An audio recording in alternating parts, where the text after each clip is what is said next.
OK, là, on vous fait une vidéo bien comique sur nos meilleures mésaventures, nos pires péripéties des douanes.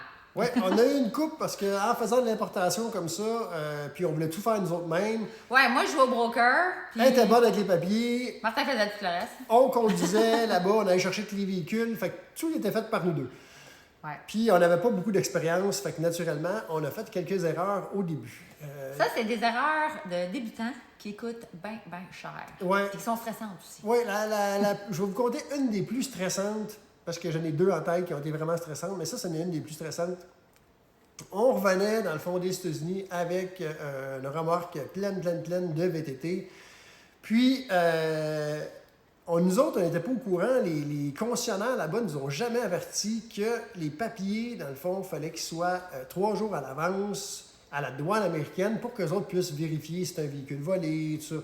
Puis, faire une espèce de registre. Puis il y avait des liens. Exactement, dessus. pour les En tout renvoyer. cas, c'est une loi américaine. Nous autres, on le savait pas. Comme des tweets.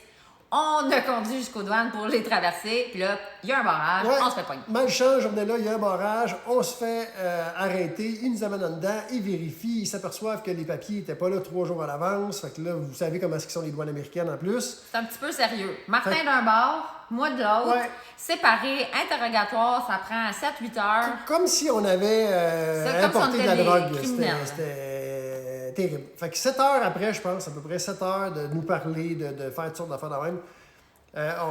Ils nous ont fini par nous dire, OK, vous pouvez partir, mais la remorque puis les VDT vont rester ici. Fait que nous, tout notre argent, pas mal, la compagnie était... Ouais, oubliez pas, on était vraiment jeunes quand on a commencé. Là. On avait un truck, un trailer, puis tous nos sous économisés pour rouler en compagnie. Ben, c'était dans le trailer parce que, puis là, c'était pogné là. Ouais, fait qu'on était un petit peu stressés. Finalement, on est parti chez nous, plus de remorque, plus de VTT. Puis les concessionnaires attendaient aussi après leur VTT.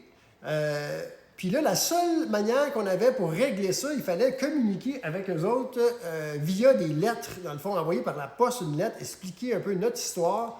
Puis là, eux autres, ils nous réexpliquaient un peu qu'est-ce qu'ils allaient faire avec ça. Fait que c'était interminable. Puis quand on passait à la douane, on voyait souvent des véhicules pris. Je me souviens d'un Winnebago qui a été pris là, pendant, je dirais, 1 million d'années, là, mais c'était des semaines, des mois. Je pense qu'il est mort. Là. Fait qu'on avait peur que notre stock il reste pogné, un peu comme tout ce qu'on voyait. Fait qu'après, je vous dirais, environ 2 semaines, on a réussi à avoir des nouvelles d'eux autres. On a payé l'amende, fait qu'il a fallu aller payer l'amende en argent à la douane pour aller chercher notre remorque. Fait que Là, au moins, c'était réglé. Puis, on a appris. ouais, fait que ça a été une aventure qui a coûté cher et qui a été stressante.